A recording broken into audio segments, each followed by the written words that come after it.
Je suis récemment tombé sur cet article sur Medium intitulé Bug Bounty Platform are a Scam, qui traduit en français donc les plateformes de Bug Bounty sont une arnaque. En lisant l'article, je me suis rendu compte qu'il y a plein de points intéressants sur lesquels j'aimerais rebondir en vidéo et je suis persuadé que si vous êtes déjà intéressé au Bug Bounty, vous avez certainement à un moment ressenti la frustration que l'auteur a eue. Je vais vous lire l'article sans plus tarder, y réagir et en fin de vidéo, je vous dirai selon moi si les plateformes de Bug Bounty sont des arnaques. Avant de commencer, je vais d'abord déjà définir ce que c'est que le Bug Bounty. Il se peut qu'il y ait des personnes qui viennent d'arriver et qui ne connaissent pas la discipline. Il s'agit tout simplement de la discipline qui va vous permettre de gagner des primes lorsque vous trouvez des failles de sécurité sur un système d'une entreprise qui, elle, propose en ligne des programmes de Bug Bounty. Pour être mis en relation avec ces entreprises, il y a des plateformes dédiées telles que Bugcrowd, HackerOne, Integrity, YesReact et bien d'autres. N'importe qui peut participer au programme public. Tout ce que vous avez à faire, c'est vous inscrire aux plateformes, lire le scope des programmes, respecter les règles et vous lancer. L'article de base est rédigé en anglais. J'utilise l'extension de Google Translate pour le traduire. Donc si vous voyez des erreurs sur les expressions, c'est normal. Je vous laisserai l'article original en description de la vidéo. Il est important que ceux qui sont inexpérimentés ou ceux qui idéalisent cet arrangement de travail comprennent la vérité derrière le glamour. J'ai gagné 1 million en piratant en 4 mois. Des promotions sur YouTube et d'autres vendeurs d'huile de serpent disant aux pirates informatiques ou plutôt aux bug hunters qu'ils peuvent devenir millionnaires en achetant leurs cours, apprendre les ficelles du métier et monter sur les plateformes. Question: s'ils gagnent autant d'argent grâce aux primes, pourquoi diffusent-ils du contenu sur YouTube pour compléter leurs revenus? Ça sent la connerie, non? Alors je vois à peu près de qui il parle, je pense et je suppose qu'il parle de Nahamsec puisque c'est celui qui fait généralement des vidéos avec ce genre de titre. En me rendant sur sa chaîne, je pense que je peux retrouver la vidéo en question dont il parle, c'est celle-ci, I became a $1 million hacker. Il explique dans cette vidéo comment il a fait pour gagner $1 million grâce au Bug Bounty. $1 million plus précisément sur HackerOne, la plateforme HackerOne. Et c'est d'ailleurs elle qui a fait la fameuse annonce. Je vous conseille de suivre la vidéo, elle est très intéressante. Alors ce qu'il faut savoir déjà, c'est que lui ne vient pas de commencer le Bug Bounty, il a commencé en 2014. Il va expliquer d'ailleurs dans la vidéo qu'il a fait les $500 000, première $500 000 en 3-4 ans je pense. Et que c'est en 2023 qu'il a réussi à faire les 500 autres $1000 sur HackerOne. Donc c'est pas du bullshit, je pense qu'il a réellement gagné ces $1 million. Après, évidemment, vu qu'il a bossé aussi avec HackerOne, je suppose qu'il avait accès à des programmes privés auxquels les débutants n'ont pas. C'est vrai, mais on ne lui a pas donné sur un plateau d'argent ou sur un plateau d'or les $1 million. Et je pense qu'il dit la vérité et je pense que ça n'a pas été inventé. Aussi, je ne suis pas totalement d'accord sur le fait que si tu gagnes de l'argent grâce au Bug Bounty, tu n'as pas besoin d'avoir une activité de côté. Non, c'est pas parce que tu es millionnaire ou milliardaire que tu veux pas avoir des revenus supplémentaires. En sachant que aussi sur les millions et surtout l'argent qui touche, c'est pas de l'argent qui lui revient directement en poche. Il y a une grande partie à payer aux impôts, etc., etc. Il va expliquer un petit peu le fonctionnement des plateformes de Bug Bounty. J'ai déjà parlé de ça en début de vidéo. On va passer directement au moment où il dit qu'il existe de nombreux problèmes liés aux primes de bugs pour les bug hunters. Et je discuterai ci-dessous de ce que je pense être les principaux problèmes. Le premier point, selon lui, c'est l'aspect financier. Sur Bugcrowd, moins de 3% des hackers sont payés. Je ne peux pas imaginer que ce chiffre soit beaucoup plus élevé sur d'autres plateformes proposant des programmes similaires. Ainsi, plus de 96% des bug hunters perdent simplement leur temps. C'est dommage qu'il n'y ait pas donné de lien vers les 3%. J'ai essayé de chercher où il a pu avoir cette information et je n'ai pas pu trouver. Est-ce qu'il parle de 3% de toutes les personnes inscrites sur Bugcrowd? Et là, je pense que ça peut être raisonnable parce qu'il y a pas mal de personnes qui créent juste des comptes et qui au final ne vont pas remonter de vulnérabilité. Ou est-ce qu'il parle de 3% des personnes qui remontent des vulnérabilités? Et là, pour moi, ça me semble très petit. Cependant, même si c'est vrai, tu peux le prendre de deux manières. Tu peux te dire 3% c'est très peu, je ne ferai jamais partie de cela et abandonner tout simplement. Ou tu peux te challenger et te dire super, si une de mes vulnérabilités est acceptée, ben je rentre dans ce top 3% qui est beaucoup plus difficile et beaucoup plus onéreux à atteindre que le top 1% TryHackMe. Je rigole évidemment. Les mecs qui sont top 1% TryHackMe, ne m'en voulez pas, c'est juste une blague. Ensuite, il va parler du scope. Deuxième point, le scope, c'est tout simplement le périmètre d'intervention. C'est là où les entreprises vont vous dire, voici telle technologie, ou plutôt telle application que j'aimerais que vous testiez, voici telle vulnérabilité que vous allez remonter, voici celle que vous n'avez pas le droit de remonter. On va vous indiquer aussi le nombre de requêtes par seconde qu'il faudra respecter. Et selon lui, les entreprises sont connues pour modifier leur scope ou les rédiger de manière ambiguë. De sorte que les bug hunters perdent beaucoup de temps à examiner les points finaux qui, même s'ils sont démontrés comme vulnérables, ne donneront pas lieu à un paiement. Mais l'entreprise peut toujours lire tous ces éléments, rapport gratuit, comme c'est pratique. Sur ce point, par contre, je suis plus ou moins d'accord avec lui. Il est vrai qu'il y a des entreprises qui jouent sur le scope pour payer le minimum. Et j'ai déjà été confronté aussi à cela, j'ai déjà remonté des vulnérabilités, bien que j'avais bien lu le scope. On m'a dit que telle vulnérabilité est out of the scope. Et au final, après vérification, je me suis rendu compte que quelques jours plus tard, il l'avait patché. Ça peut être frustrant, surtout quand tu viens de te lancer dans le bug bounty, tu peux passer des journées ou des semaines avant de trouver ta première faille. Et lorsque tu la remontes et qu'on te dit qu'elle est out of the scope, ça peut être super frustrant et je peux le comprendre.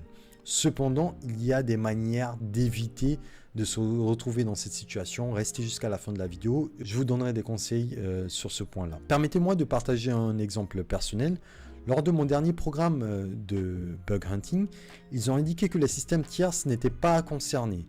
Deux lignes plus loin, ils ont mentionné que les systèmes tierces sans preuve de concept étaient hors de portée. Il s'avère que cette entreprise avait intégré plus de 90% de son système en ligne avec des systèmes tierces qui n'avaient jamais été sécurisés et que tout avait simplement été laissé sur les paramètres par défaut.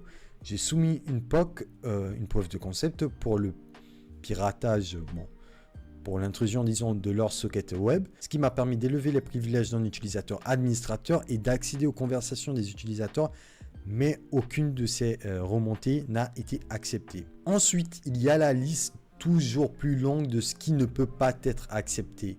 Ces listes remplissent généralement un écran et incluent certains des bugs les plus impactants qui pourraient nuire à la CIA. Le triangle CIA, c'est la Confidentiality, Integrity and Availability. Je vais vous montrer de quoi il parle si je me rends sur Bugcrowd et je prends peu importe le programme. Si je prends par exemple ce programme Ultra Mobile et je me rends dans Out of Scope. Bon, là, c'est pas un bon exemple, mais généralement, vous retrouverez des entreprises où, à cette partie, il y a énormément de lignes. Par exemple, pas de XSS, pas de clickjacking, pas de tel, pas de tel, pas de tel. Et au final, tu peux te demander qu'est-ce qu'ils veulent en réalité. C'est pour ça qu'il est important de bien choisir son programme avant de se lancer dessus, de bien lire le scope, parce que tu peux très vite être rattrapé par une ligne que tu n'aurais pas lue. Ensuite, il nous parle de l'automatisation. Il y a tellement de gens qui utilisent l'automatisation pour trouver des failles faciles sur les programmes maintenant, que des heures après la sortie d'un programme, les seuls bugs restants sont des bugs de niche très avancés. C'est bien si vous aimez les tests manuels et que vous aimez fouiller dans les détails des programmes, mais avec si peu de personnes payées et autant de doublons signalés, cela vaut-il la peine de passer des mois ou des semaines à examiner en profondeur les programmes? Combien pourriez-vous gagner en tant que consultant? Quand on se lance dans le bug bounty, s'il y a bien un conseil qu'on donne aux débutants, c'est d'éviter de l'automatisation. Enfin, je me corrige, c'est-à-dire il faut d'abord un travail manuel, il faut une énumération avant de se lancer dans l'automatisation. Il y a des centaines, voire des milliers de bug hunters. Si c'était si simple, tout le monde le ferait. Je vous donne un exemple. Supposons que vous avez un site web à scanner. Si vous prenez juste l'URL et vous le mettez sur Nuclei, il y a de fortes chances, je dirais 90% de chances que si vous trouvez une vulnérabilité, ça soit un doublon ou ça soit un out of the scope. Quand on parle de doublon, c'est-à-dire une vulnérabilité qui a été déjà remontée. Par contre, si tu prends le temps de faire de l'énumération, de voir les sous-domaines, de détecter les endpoints, de voir les différents paramètres, de faire toute cette analyse, tout ce travail pendant des jours, voire des semaines, et que par la suite tu reviens sur Nuclei pour lui fournir ces informations, si tu trouves une vulnérabilité, il y a de faibles chances que ça soit un doublon. Nous venons au quatrième point, les doublons. aucune plateforme de bug bounty à ma connaissance n'indique quels bugs ont déjà été signalés ou ont été soumis. Ce qui signifie que si vous avez la chance de trouver un bug, il y a de grandes chances que quelqu'un d'autre l'ait également trouvé et vous ne serez pas payé. L'absence d'un système de mise à jour des doublons me montre simplement que les plateformes ne veulent qu'avoir un nombre massif de pirates sur leur plateforme pour les exploiter et pour renforcer leur nombre lorsqu'elles font des présentations à des entreprises espérant être sélectionnées pour héberger leur programme de bug bounty. C'est peut-être vrai ce qu'il dit, c'est peut-être vrai, mais si un tel système existait, ce qu'il n'a pas pris en considération, c'est qu'il pourrait être exploité par des acteurs malveillants. Imaginez si vous aviez sur les plateformes de bug bounty une page qui vous permet de voir en direct les remontées actuelles. On vous dit qu'il y a eu tel RCE ou tel XSS ou IDOR qui a été détecté sur tel. Ça pourrait aller à l'avantage des bug hunters mais contre l'entreprise. Donc je comprends personnellement qu'il n'existe pas ce système là et encore une fois je comprends la frustration de cette personne et c'est pour ça que j'ai voulu faire cette vidéo. C'est parce que moi-même j'ai été frustré par tous ces points. Mais si vous me voyez aujourd'hui aussi calme, c'est parce que j'ai revu ma façon de faire et restez jusqu'à la fin. Encore une fois, je vous donnerai un conseil qui va vous permettre d'éviter de tomber dans ces pièges-là et d'éviter d'avoir la frustration que cette personne a. Le 5e point, il parle de la dynamique du pouvoir. Tout le pouvoir est entre les mains de la plateforme de bug bounty et des entreprises qui gèrent leur programme. Il n'existe pas de statistiques permettant aux bug hunters de postuler et de modérer les entreprises, de trier les membres ou de donner leur avis aux autres bug hunters. En tant qu'entreprise proposant un programme de bug bounty, la responsabilité envers vos actionnaires est de maximiser les profits par tous les moyens. Pensez-vous qu'il existe une incitation pour les entreprises à payer pour des services qu'elles ont déjà reçus et dont elles veulent librement interpréter l'impact sur elles? Faisons une comparaison. Vous allez au restaurant, vous commandez le steak le plus cher possible auprès d'un chef très compétent et vous le mangez. Vous ne devez ensuite le payer que si vous pensez qu'il a répondu à votre attente. Combien de personnes paieraient? Moins de 3%. Cela ressemble un peu aux chiffres disponibles pour ceux qui gagnent de l'argent sur les plateformes de bug bounty. N'est-ce pas? Sur ce point, je ne suis pas totalement d'accord avec lui parce qu'il y a moyen de voir la réputation des entreprises sur les plateformes de bug bounty. Si je me rends par exemple sur Integrity et je choisis un programme supposant celui-ci, là j'ai la possibilité de voir par exemple combien de rapports ont été remontés. Je vois 667 et combien ont été acceptés? 144. On peut voir qu'on est quand même loin des 3% qu'il a annoncé. Là on est pratiquement sur du 23-24% si je ne dis pas de bêtises. On peut voir à quel moment le dernier rapport a été envoyé, les mises à jour qu'il y a eu sur le programme, à quelle date il y a eu la mise à jour, etc. etc. Donc pour le coup, je ne suis pas totalement d'accord avec lui. Il y a le moyen de savoir si une entreprise est fiable, s'il faut se lancer dans son programme et s'il ne le faut pas. Ou s'il faut tout simplement abandonner. Avant de lire sa dernière réflexion, je vais vous dire maintenant mon avis sur les plateformes de bug bounty et ce que j'en pense. La question pour moi n'est pas est-ce que les plateformes de bug bounty sont des arnaques. La question est plutôt comment éviter de tomber dans les pièges dans lesquels ce bug hunter est tombé et comment éviter cette frustration-là. Pour moi, le point le plus important, c'est savoir quelle vulnérabilité vous allez remonter et comment vous allez la remonter.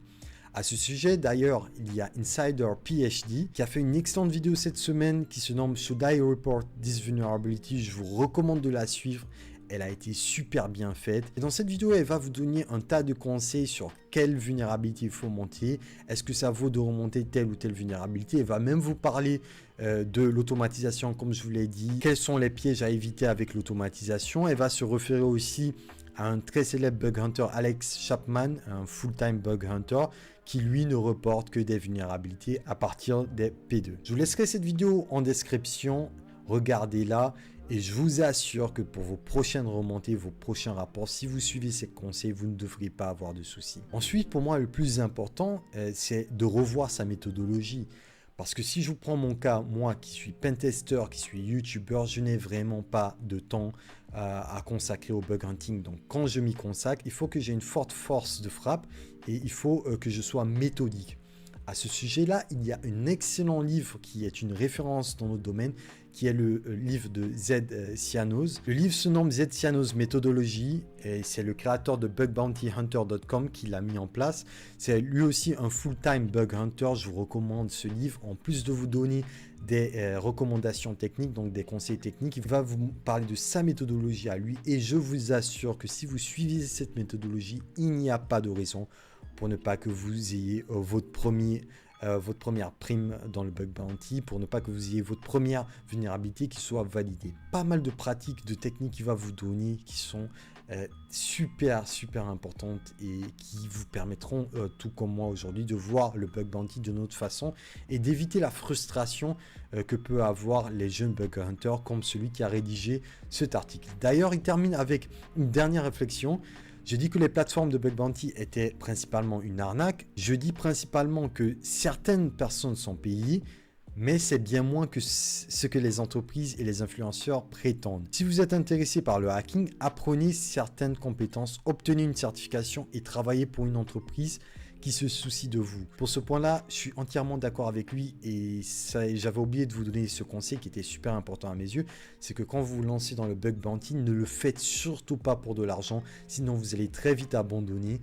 Le bug bounty ou peu importe le domaine dans lequel vous vous lancez, au départ, il faut le faire avec passion. Vous allez passer des heures, des semaines, voire des mois sans rien gagner. Il n'est vraiment pas rentable au début si vous comparez le temps investi et l'argent que vous recevrez en retour. Par contre, avec les mois, les années d'expérience, il sera rentable. Fini sur cette phrase et je vous laisserai dessus. Ces entreprises, double les youtubeurs qui vous vendent des rêves de prime au bug. Quel certificat devriez-vous avoir? Je garderai cela pour mon prochain article. Voilà, c'est ainsi que s'achève cette vidéo réaction. Dites-moi ce que vous en avez pensé en commentaire. Selon vous, qu'est-ce que vous pensez des plateformes de bug bounty? Est-ce que ça vous intéresserait que je vous fasse plus de vidéos de ce genre ou plus de vidéos orientées bug hunting? N'oubliez pas de me hacker les pouces bleus, c'est totalement gratuit. Il n'y a pas de prime, mais ça permet de mettre la vidéo en avant. Je vous dis à la vidéo prochaine. Prenez soin de vous. Ciao!